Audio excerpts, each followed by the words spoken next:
Yar. We have voyaged to World's End and found no booty. The fetch back Witty Jack. Scurvy landlubbers. Back to our mighty vessel. And onward to... Where are we going next? Mr. Navman. I can't remember where we're going next. But you're a navigator. You're a Gaelic Well, navigator. we're going on the A34 towards Oxford. The spice must flow. Yeah, we had this spice this morning. The spice. Yes. You haven't read Dune. It's just as well we had Phil's number in the telephone book. Yes. Well, because I don't want my phone to run out, so Megan! Phone was switched off.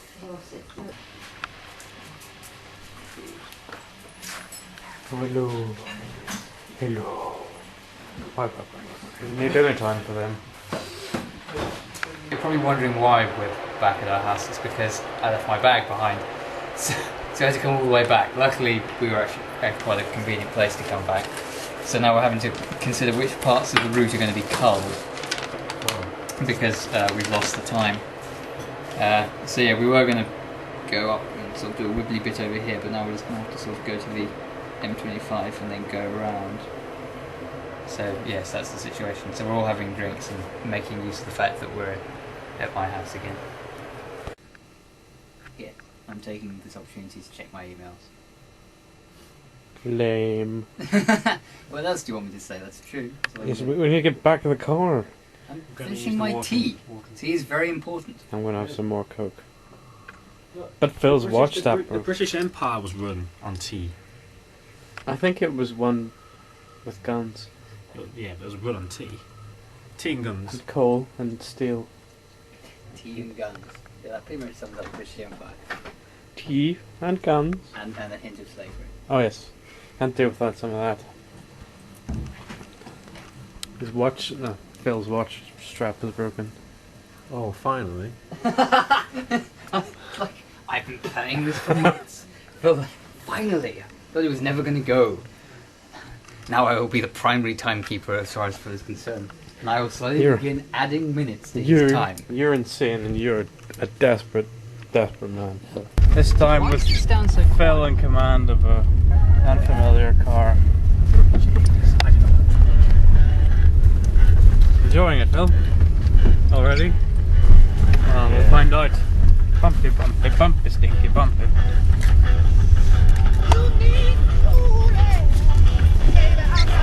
I'm not sure, it smells like funny out there. Yeah, it's 25 past 6 and we're still on the M25. There's been quite a lot of traffic, but it's just about starting to clear now. It's silent. Phil's getting used to the funny car, and Phil's playing Pokemon. Look, like a little boy.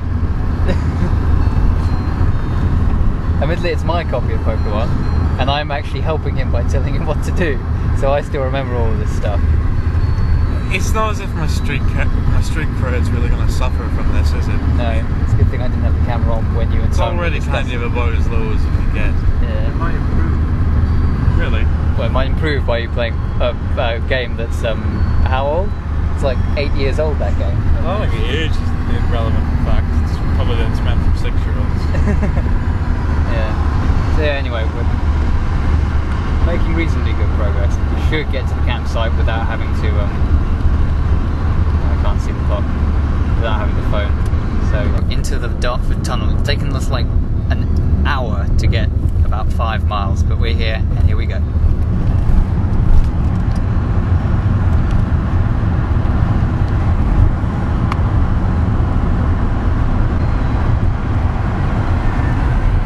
I was trying to play. Are you waiting to play Pokemon? Or are you playing it in the dark?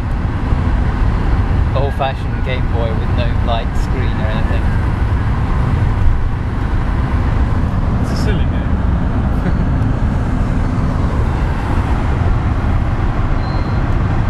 Not enjoying the fact that I have to level up by fighting the same bloody things over and over again.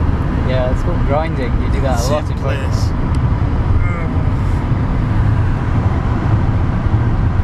See light at the end of the tunnel. It's just a freight train coming your way.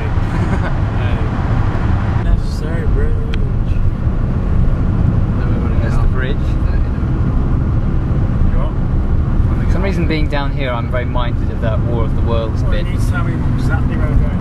Oh yeah, then I realise there's petrol. Fuck.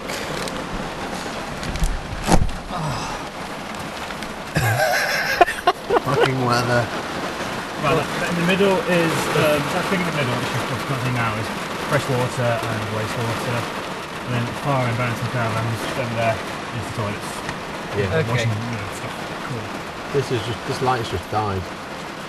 It's supposed to be that. Okay. I was thinking the patches run How out. do you turn the night mode on this thing on? I don't know. So we should go and get some food while it's raining. I think we should wait and see if it eases off, and then Yeah.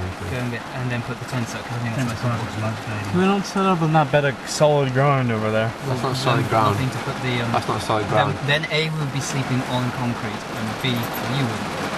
But and B we'd have nothing to put the stakes into. It's not solid ground anyway. It's just where a tent's been parked for the last week, and it's just knackered the grass.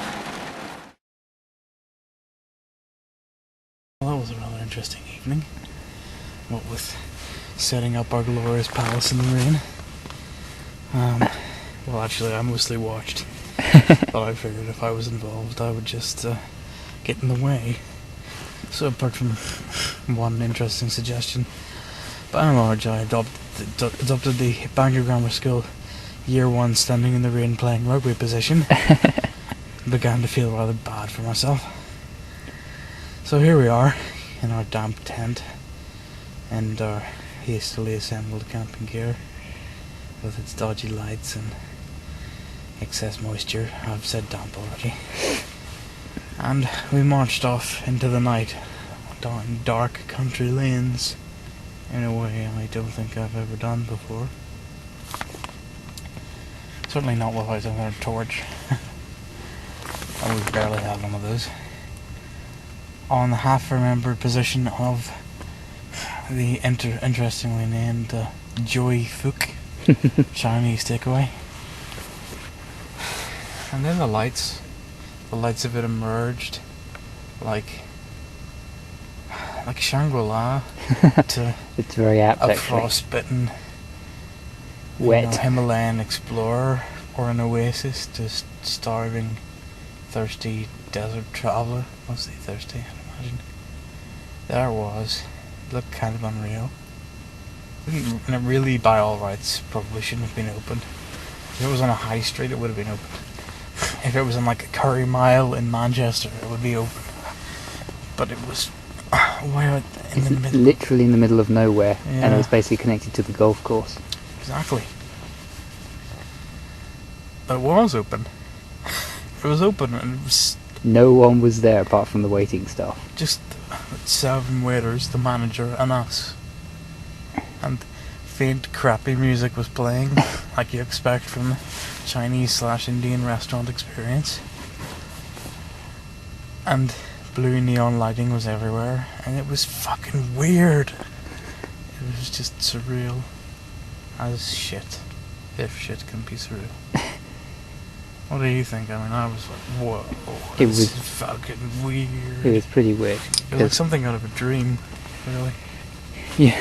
As I said, there's something inherently wrong with going from being that cold, wet and hungry definitely. to having an actual Chinese meal from an actual Not restaurant. just that, a really good one. A as really well. good Chinese meal as well, because I've had a couple and that was actually really, really good. And they were really nice about it. There was a thing on the front of the menu which we noticed after we'd ordered our drinks that said minimum £19.50 per person per food order, but luckily they waived that because they wanted to close the kitchen. But yeah, it was really good. It was just bizarre. It's been a very strange day.